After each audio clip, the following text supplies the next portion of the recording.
Okay.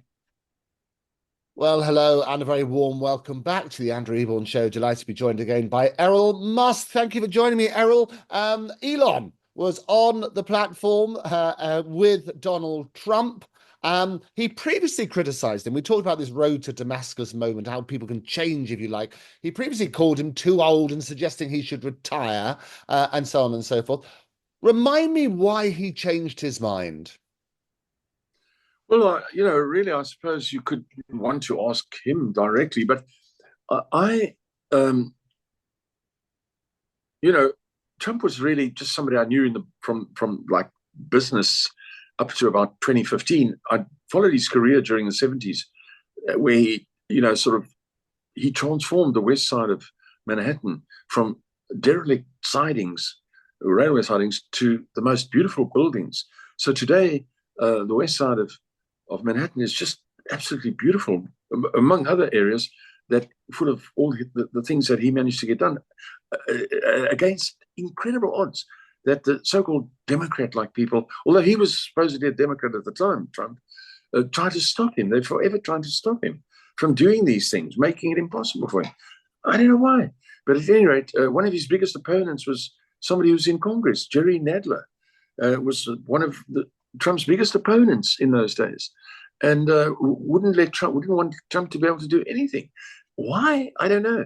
I mean, this guy was he looked like a freak. He looked like Jabba the Hutt at the time, from the Star Wars. This Jerry Nadler, and just can't understand it. But anyway, yeah. So by up to 2015, it was just Trump was a guy who did buildings like I did, and then suddenly he declared that he's going to stand for to be the president. And we took note of that because while we've come a long way in South Africa, and racism and that kind of thing is really at a very low sort of level here in this country now, a very, very low level. You just don't see it anymore. People are more than happy than they've ever been in South Africa, I would say. Although we could do with a bit more organization in the government sector at any rate.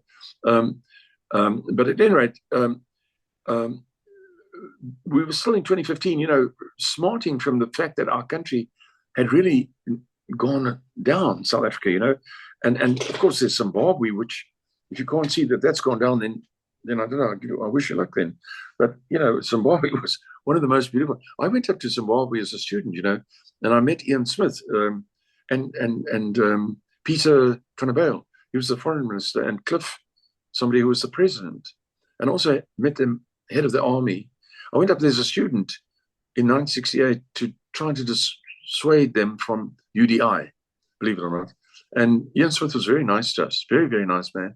And we spent a few days with him and the president and everything. And Rhodesia was so together. I mean, Salisbury was better looking than London. And London was very, very good looking. With everything just looked so ship-shape, And, because they were all English people. And so they brought it to Salisbury and made it just look so, so beautiful. And everything was so organized, so perfect, And then, of course, Zimbabwe came along, and I mean, it's just this, it's, I don't know what to call it. I don't know what to say anymore. It's a joke. It's a joke. But at any rate, and the people that were supposed, Mugabe and so on, who were supposed to help his people, just made himself wealthy and left the others to rot, Anyway, so where were we? So in South Africa, people heard Trump is standing, and the way and what he stood for made a lot more sense to us than what we'd been experiencing. And it certainly made a lot more sense to me. And so I made it quite clear that this is the right sort of person. He's like us, I would say.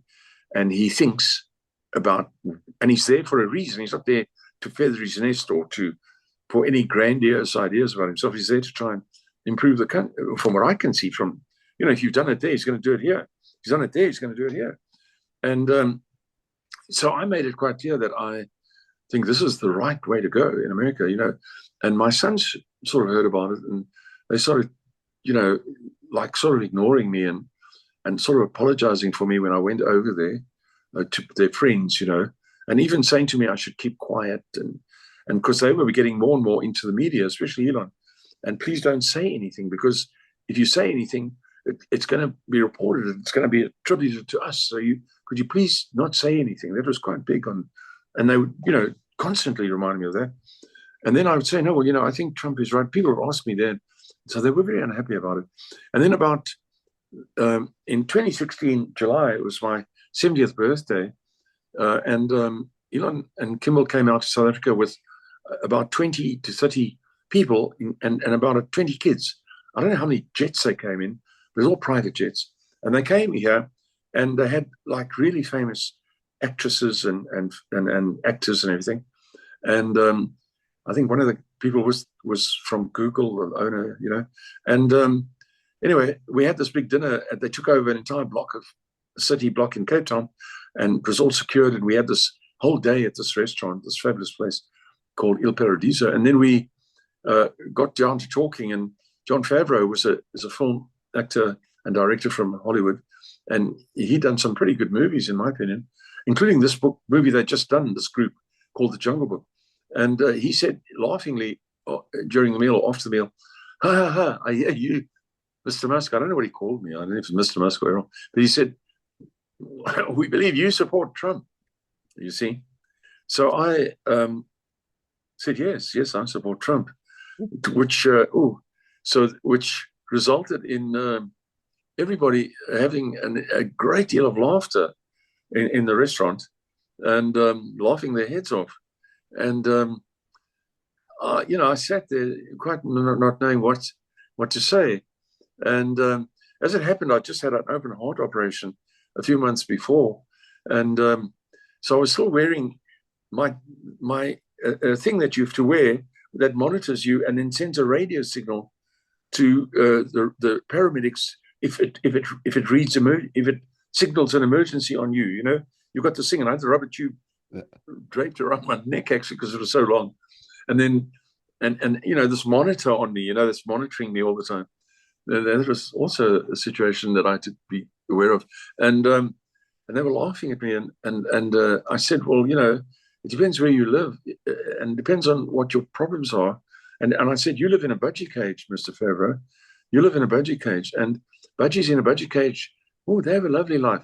Get up in the morning, look in the mirror, ring a bell, go down and get their seed. Oh, the seed's not here yet. Oh, don't worry, it's coming soon. And, then let's fly about a bit because you're in a giant cage. And the predators, the hawks, they're out there. They're above the cage. They can do absolutely nothing to you. And that's where you live, Mr. Favreau. I don't live there. I live outside the cage. So they didn't think that was funny. And so they started getting catty, with me and nasty. They started getting nasty, and saying nasty things. And then Elon sort of interjected and he said, budgie cage. He said, yeah, that's true. That's true. And shortly after that, everything terminated. And then Elon and Kimbal both were there. And then I was tackled with, why did I say that I support Trump? Why didn't I just say not really, or why I'm not, I don't know where you got that, or no, or something. And they were very upset and told me I embarrassed the hell out of them and everything, because they were still trying to be seen as flaming Democrats, you see. I don't know what the hell a Democrat is, but it's a very strange person to me. But anyway, and idiots, in my opinion, would be another word, But they were still trying to be seen as and accepted by these kind of people, you see. So if you were like me, they would not be accepted by those type of Hollywood people or whatever it is for some reason. And as it's happened, as the years have gone by since then, Favreau has done nothing more. He's no longer friends with Elon, and I've seen him write sort of what he thinks are scathing comments about Elon, and calling Elon an idiot and all sorts of stuff. Well, the real idiot is Jon Favreau, So that's easy to see. Why did they fall out? Why did they fall out? Do you know? Well, because of this. Right. Because of this. Elon started seeing the light. I mean, we've spoken about this beforehand. You had this wonderful celebration, this dinner party, and well done. Very calmly, while lights fall on me over here as well, so it's got to be good. That's all right. We spoke about this beforehand, and those are your views, and everybody's entitled to a view and a sensible discussion. Why did they feel so humiliated in front of these various people, and who else was there? The reason they didn't feel humiliated, they were going to lose their friends. Right. So they had to say to these people, Oh, we don't agree with my father. He's an idiot. My father's a Luddite. He's an idiot. He's a total idiot. That's why we left South Africa, to get away from him. He's no good. I mean, obviously, shortly after they did an interview with Rolling Stone magazine with a chap, I forget his name, and this chap from Rolling Stone phoned me and asked me what I thought about his article before he published it. I said, well, you can publish it like that because, Elon, in that article, Elon said, I'm bad. I'm a bad person. Evil. I'm an Evil was guy, the word as well, wasn't it? They were still trying to placate themselves to make sure that they kept their so-called democratic friends. There are no democratic friends. Those people they hate each other more than they hate you. So I try to explain it to them that they hate each other more than they hate you. They hate themselves more than they hate me. And they have not a good word to say about each other. So, work it out. Anyway, as time has gone by, it started off, as I have said before, when Biden, in the end of 21, invited all the electric car makers to the White House, what he called all the electric car makers, and invited them for a few days to the White House to have a sort of conference about electric cars, and electric cars must be in all of the United States by 2035 and da-da-da. And he didn't invite Tesla. And Tesla was the only real electric car manufacturer at the time. Had that year sold well over 1 million cars. And Biden went on to say publicly at a press conference that GM is the leading electric car manufacturer. Although they'd only built 26 cars that previous year and sold one. And he introduced this woman who was apparently the CEO of GM as the leader in the electric car revolution. And of course, this was hard for Elon because at that time, Elon was still a techie, and he thought people liked what he was doing. He thought, that people appreciated what he was doing, but he now realized they don't appreciate what he's doing, and they would drop him like a stone. And he started making political comments about it and saying this is no good and da-da-da-da, and started saying Biden's an asshole and all that kind of stuff. And then I said to him, which is true, and then I said to him that you're making political statements. I would let him know, are you sure are you safe? These people, they don't play games, they kill you. They tamper with your jet and all that kind of stuff. So, he got back to me and he said, no, he has very good bodyguards. And I said, well, you have to check not only whether your bodyguards are good, who appointed them and who appointed the people who appointed your bodyguards, and so on. And it was that point that he started, in early 22, started taking note of all the bad things that were being said about him on Twitter, which are all rubbish. But he didn't realize at the time that it was propaganda. It wasn't being sent in by people. It was propaganda bots or something that were being set up according to an algorithm to bring him down. And he realized that these people are out to destroy him. They're not fascinated by his success with rockets and PayPal and electric cars and whatever. They want to bring him down. And so he started inquiring about Twitter. And then he said, if this is the case, if they won't stop what they're doing, I'll just buy the place. Right. And by April 22, he had entered into an agreement to purchase Twitter. And he was forced, unfortunately, to pay an exorbitant price. They did everything they could to try and stop him from buying Twitter by raising the price, inflating things that didn't exist, and more and more and more. So that by October 22, he had to pay $44 billion or walk away and pay $1 billion fine to Twitter. That was the fine if he walked away. He has to give them $1 billion and walk away. And he wasn't going to do that. So he said, okay, I'll do it at $44 billion. If he'd waited another 6 months, because Twitter was bleeding money at about $4 million a day, well over $1 billion a year, there was no way they could continue with what they were doing. Their time was up. And if he could have waited 6 months, he would have bought Twitter for $5 billion. Yeah. Maybe less, maybe for nothing. And but he was forced by the courts, these independent courts, which are not independent, he was forced to buy Twitter for 44 million, but he did it. And they thought he'd never be able to do that, but he did. And now what they're doing right now is their crowd are trying to see whether he did anything wrong right now in putting that $44 billion together. Because now they say, let's see if we can find something. Maybe he didn't phone somebody before 12 in the morning when he was supposed to, and he only phoned them at 12:05. Maybe we can do that, and we can charge him for using the phone after hours or something like that. And they're trying to do that right now.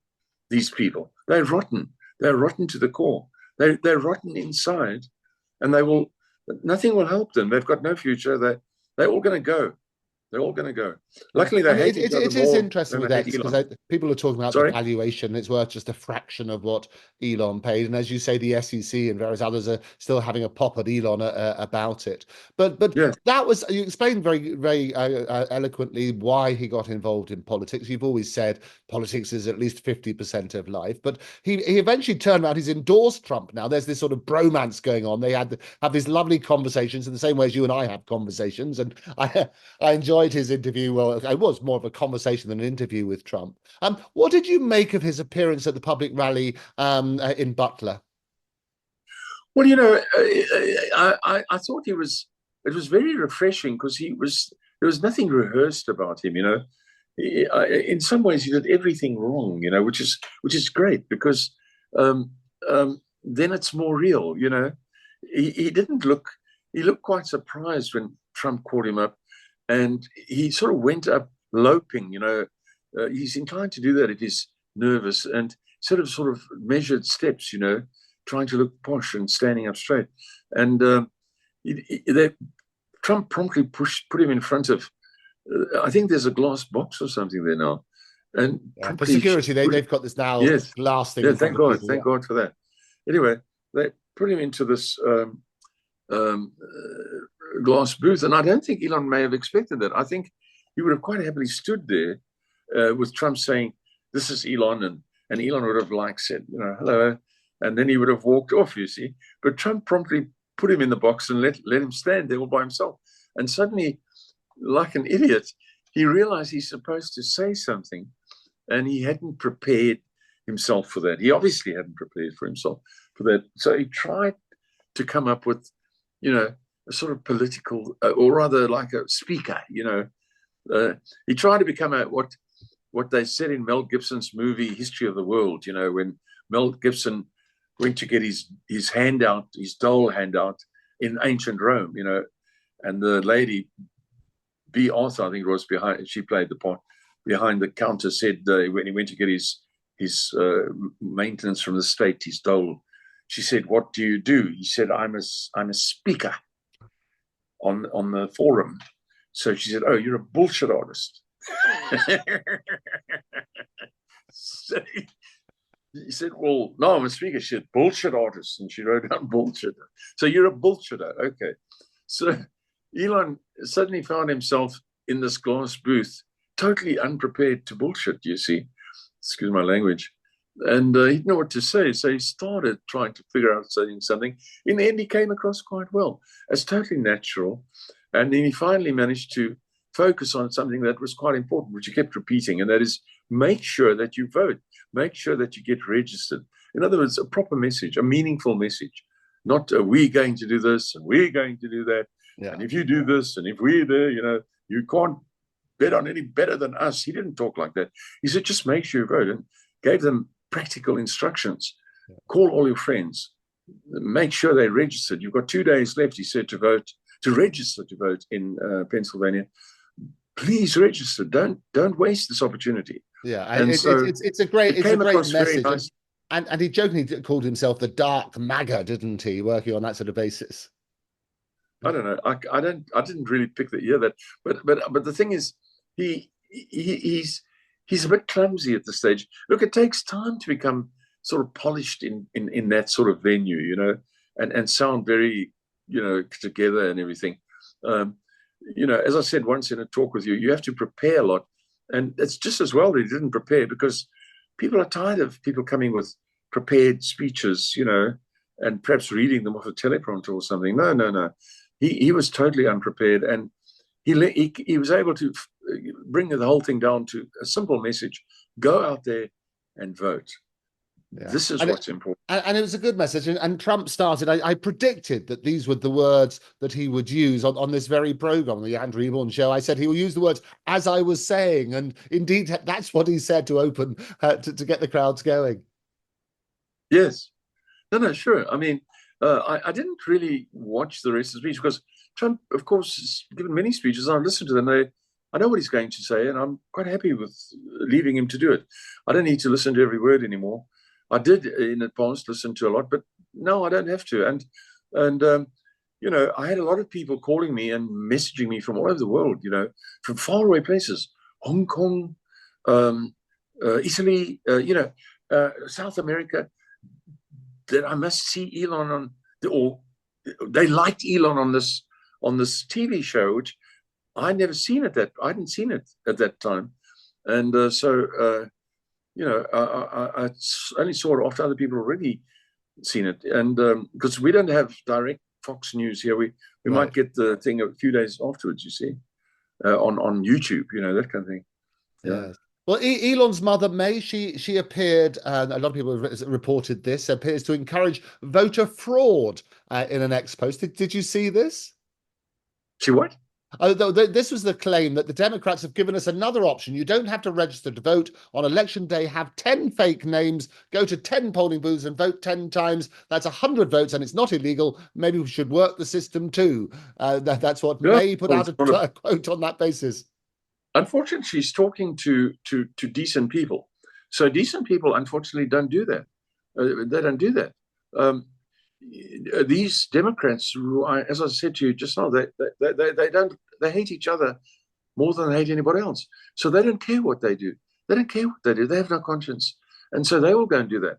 But the kind of people that we were talking about earlier, like DeSantis and the sort of people that I know from that side of things, they don't do that kind of thing. I don't do that kind of thing.